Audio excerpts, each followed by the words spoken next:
So my problem is this. Anyone who has gone through the Bible could draw a line down a page and put all sorts of horrible things about a violent God commanding violent things. Not just people doing violent things, but God commanding violent things. And on the other side of the page, you could put a list of God doing magnificent things. So what are we dealing with? We have clearly two visions of God running. It's not a monorail, in other words. It's like a bi-rail right through the Bible, through the entire Bible. A violent God, a non-violent God. A violent vision of God, if you will, a non-violent. What do you do? Do you have to mix some sort of a Christian cocktail of so many parts violence and non-violence, depending upon your personal ethical taste or your denominational tradition? When I use the term violence, I'm using something that presumes a will. So if we're imagining God, are we imagining a willed violence from God? It would seem to be that way as you read the accounts. And by violence, I mean, for example, punishment. I mean a solution to the problem of evil that simply kills the evildoers. If you want justice, one way of doing it is killing the unjust. Is that God? Is that the way God is? Or is God a God of distributive justice? And is the vision of how God will consummate it, even if it's a vision and an act of imagination? Is it a great feast or a great war? What are we imagining about God? And I see throughout the entire Christian Bible, from beginning to end, like two tracks, a vision of a non-violent God, of distributive justice, and then also a vision of a violent God of retributive, punitive justice. Now, they're both there, and any honest appraiser of the Bible will say they're both there, and you should say they're both there. You shouldn't pick just one or the other. So the major question I'm asking then is, if that is the Christian Bible, and it is, what do Christians do with it? Is it all right for you to pick non-justice or non-violence, and I pick violence, and we get into an argument? My answer is that the criterion of the Bible is actually in the middle. So it's a very weird story, because stories should be climaxed at the end. In this case, the climax is Jesus in the middle of the story, as it were. And so, since Christians claim that Jesus is the revelation of God, the image of God, the Son of God, the Lamb of God, all of those terms, what do I find in Jesus becomes my Christian response. And I don't find Jesus violent. It's not that I would like him not to be, or to be, it doesn't make any difference. I'm going along with Pilate. Basically, Pilate's judgment was that Jesus was a threat to the Roman law and order, but certainly not a violent threat, or he would have rounded up his followers. So, if I am a Christian, which I am, and I find God revealed in Jesus, and Jesus is non-violent, then he is for me the solution of the paradox or the ambiguity or the dualism in the Bible. I also find, however, that as soon as we have Jesus, we start getting texts which are slowly but surely making Jesus violent, and we even invent a second coming of Jesus when he returns not on a donkey, but on a battle charger or a war horse, and solves the problem of evil by killing evildoers. I think we have a very clear answer. We are not the people of the book. We are the people of the person. Yes. We are called Christians. With all due respect to Islam, and thank you very much for the compliment, but we do not say God so loved the world that he sent us a book. The Bible is very, very precious, and it's very, very honest in showing us that tension, that every time we have a radical vision from God, be it in Torah or prophets or Jesus or Paul, we both admit it, put it in there, and then we work very quietly to get around it and avoid it. That's ferociously honest, but the criterion of the Bible, the norm of the Bible, is a human person who reveals Jesus for us Christians, who reveals God for us Christians. That's Jesus. You could be a people of the book. That means that you find your image of God, your revelation of God in this book. Christians have always called themselves Christians, not Bookians or something like that. They've called themselves Christians. So that means that if Christ is there and the book is there, well, who rules whom? Is the book really the important thing, and Jesus is somehow a minor character in the book, as it were? I don't think that's Christianity. I don't think it ever has been Christianity. I think we are the people of the person. And as I quoted John's Gospel, God so loved the world that he sent us Jesus as a word, not he sent us a book.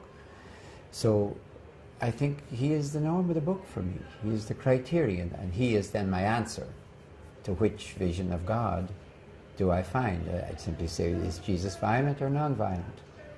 Let me get rid immediately of one answer that has been roaming around for some time, namely that the God of the Old Testament is a God of violence and punishment, but the God of the New Testament is a God of love and mercy.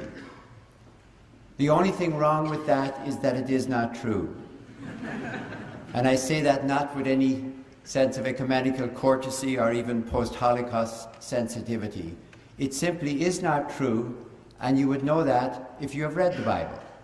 Because you know, of course, that one of the most violent books in the entire Bible, and in fact one of the most violent books in all the canonical literature of the great religions of our world, is the final book of the Christian Bible, the book of Revelation.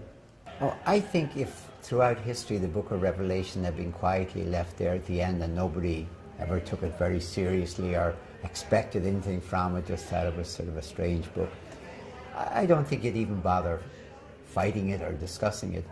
But it is true that in America, for example, there are Christians whose whole vision of the Bible is in that last book, and they think that book, you can almost watch the evening news and see what's happening in Syria or Egypt and figure this is one step closer to what's going to happen, and any threat of a cataclysm in the Middle East must be another step towards Armageddon. And after all, Armageddon is located at Har Megiddo. It's a mountain in Israel. So there's a dangerous symbiosis between fundamentalist Christianity in America, a huge interest and support of Israel, because Israel is going to be where the cataclysmic war takes place, and it's a kind of a horrible support of a country because you expect it to be the site of the great final battle. So if people are taking this book that seriously, and they are, then we have to look at that book very, very carefully, and everything that leads up to that book. I think the transition is that if you go chronologically from Mark through Matthew, Luke to John, the rhetoric of Jesus and the nasty language of Jesus escalates steadily. I don't think Jesus is changing. I think the gospel writers are experiencing more and more opposition, and they're getting nastier languages in rebuttal. I would say, drink deep or taste not. Don't. It's an ancient book. There's a huge history behind it. Don't get in there at all unless you know what you're doing. If you're a Christian, it might be just as much to think of the imitation of Christ, as we say. But if you get into the Bible, make certain you think about it, understand it, read all of it, figure out where Christ fits into it, where Jesus fits into it. And yes, it's going to take a little understanding and study. It's going to take a little work.